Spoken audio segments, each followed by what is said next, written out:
बलरामपुर की ये कोठी नहीं, शैतान का किला था, जहां छांगुर बाबा का काला कांड जमकर पनपा था।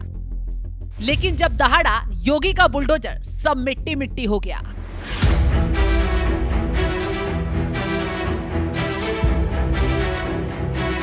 बलरामपुर की सर्द रातें, एक ऐसी कोठी जो बाहर से तो सूफी बाबा की दरगाह सी लग रही थी, लेकिन अंदर छिपा था एक ऐसा काला साम्राज्य जिसने हजारों मासूमों की जिंदगियों को निगल लिया। ये कहानी है जमालुद्दीन उर्फ छांगुर बाबा की, जो एक शातिर मास्टरमाइंड जिसने धर्म के नाम पर हिंदू बेटियों की आस्था की बलि चढ़ाई, उनके सपनों को कुचला और एक खौफनाक नेटवर्क बनाया जो भारत की आत्मा को छलने की साजिश रच रहा था। लेकिन योगीराज में इस जल्लाद का पाप का घड़ा जब फूट गया तो खौफनाक राज भी खुल गया। इसकी कोठी से जो सामान निकला उसे देख न सिर्फ यूपी बल्कि पूरे देश हैरान हो गया। तो चलिए खोलते हैं इस राक्षस के काले कारनामों की परतें। 70 साल का ये बाबा, जो खुद को पीर और रूहानी मसीहा कहता था, बलरामपुर के मधुपुर गांव में अपनी आलीशान कोठी से एक खतरनाक खेल खेल रहा था। उत्तर प्रदेश एटीएस ने जब इस कोठी के ताले तोड़े तो जो मिला वो किसी डरावनी फिल्म से कम नहीं था, जिसे देख शासन प्रशासन तक के भी होश उड़ गए। उर्दू में पैक किए गए डेली यूज प्रोडक्ट भी मिले हैं। दुबई से मंगवाए गए स्पेनिश तेल और शारीरिक शक्ति बढ़ाने वाली दवाइयां मिली हैं। विदेशी डिटर्जेंट, इत्र, खाने पीने की चीजें भी मिली हैं।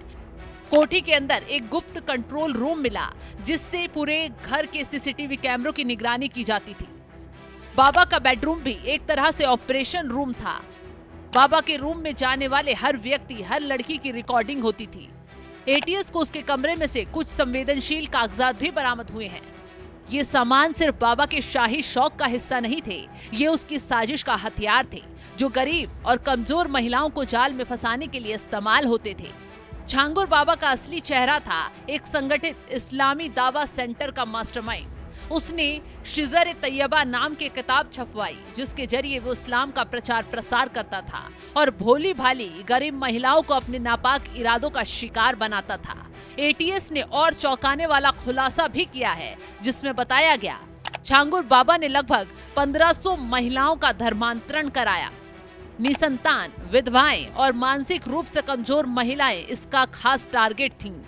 वे पहले महिलाओं को चमत्कार, इलाज और आश्रय का लालच देता, फिर मानसिक दबाव, धमकियां और ब्रेन वॉशिंग के जरिए उनकी आस्था को तोड़ देता।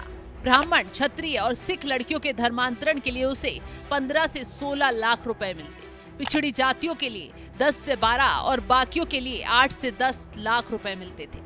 ये पैसा दुबई और मिडिल ईस्ट के इस्लामिक देशों से आता था, जो छांगुर बाबा के 40 बैंक खातों में 100 करोड़ रुपए से ज्यादा के लेन देन का हिस्सा था।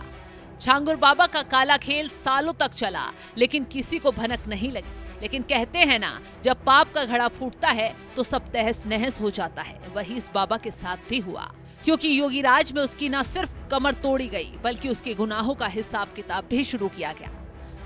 8 अप्रैल 2025 को एटीएस ने उसके बेटे महबूब और सहयोगी नवीन उर्फ जमालुद्दीन को गिरफ्तार किया। 5 जुलाई को खुद छांगुर बाबा और उसकी सहयोगी नीतू उर्फ नसरीन को मधुपुर से धर दबोचा गया। बाबा पर 50,000 रुपए का इनाम था और उसके खिलाफ गैर जमानती वारंट तक जारी था। उसकी आलीशान कोठी, जिसमें 40 कमरे और सोलर पैनल थे, उन्हें बुलडोजर से जमींदोज कर दिया गया। ईडी ने उनके खिलाफ एफआईआर दर्ज की और उसके 100 करोड़ के साम्राज्य को नस्तनाबूद करने की कार्रवाई शुरू की। बाबा ने जिस साम्राज्य को हिंदू बेटियों के धर्म के साथ खिलवाड़ कर खड़ा किया, उसे चंद मिनटों में योगी के बुलडोजर ने मिट्टी में मिला दिया। लेकिन इसके साथ ही कोठी के बाहर सिर्फ ईंट या धर्म का खेल खेलने वाली फैक्ट्री ही नहीं निकली, बल्कि अंदर से लग्जरी सामान निकला। शासन प्रशासन के होश फाख्ता हो गए। ऐसे में अब सीएम योगी आदित्यनाथ ने भी सीधे तौर पर चेतावनी दे दी कि जो हिंदू बहन बेटियों को निशाना बनाएगा, ऐसे किसी जल्लाद को यूपी में किसी हाल में छोड़ा नहीं जाएगा। कार्रवाई हो रही है। कल बलरामपुर में आपने देखा होगा, एक जल्लाद को हम लोगों ने वहां पे भी गिरफ्तार किया है। कैसे वहां हिंदू बहन बेटियों के इज्जत के साथ खिलवाड़ करता था, पैसे में सौदेबाजी करता था। लेकिन अब ऐसे तत्वों के साथ सख्ती की जा रही है। हम समाज को भी टूटने नहीं देंगे, राष्ट्र विरोधी और समाज विरोधी तत्वों को भी चकनाचूर करके रहेंगे और धरती माता के स्वास्थ्य की रक्षा भी करेंगे, मां की स्मृतियों को भी जीवंत बनाएंगे। यह अभियान इसी का परिणाम है। कर्मों की सजा अब इस बाबा को मिल रही है। इसके एक एक ठिकाने को खोदा जा रहा है, क्योंकि इस बाबा का मकसद छोटा मोटा नहीं था। आगे और चौंकाने वाला खुलासा ये भी हुआ है कि इस बाबा ने भारत नेपाल सीमा पर दावा सेंटर खोलने की साजिश रची थी, जिसके लिए दुबई और मिडिल ईस्ट से फंडिंग आ रही थी। छांगुर का नेटवर्क मुंबई से दुबई तक फैला था। उसका करीबी मोहम्मद अहमद खान फाइनेंशियल डीलिंग्स का मास्टरमाइंड था। नीतू उर्फ नसरीन और नवीन रोहरा उसके पहले शिकार थे, जिन्हें उसने अपने जाल में फंसाया, फिर कारनामों में शामिल कर लिया। लेकिन योगी राज में अब एटीएस और उसके बाद ईडी ने इस राक्षस को घुटनों पर ला दिया है। फिलहाल इस खबर को लेकर आप क्या राय रखते हैं, कमेंट बॉक्स में अपनी राय जरूर बताएं।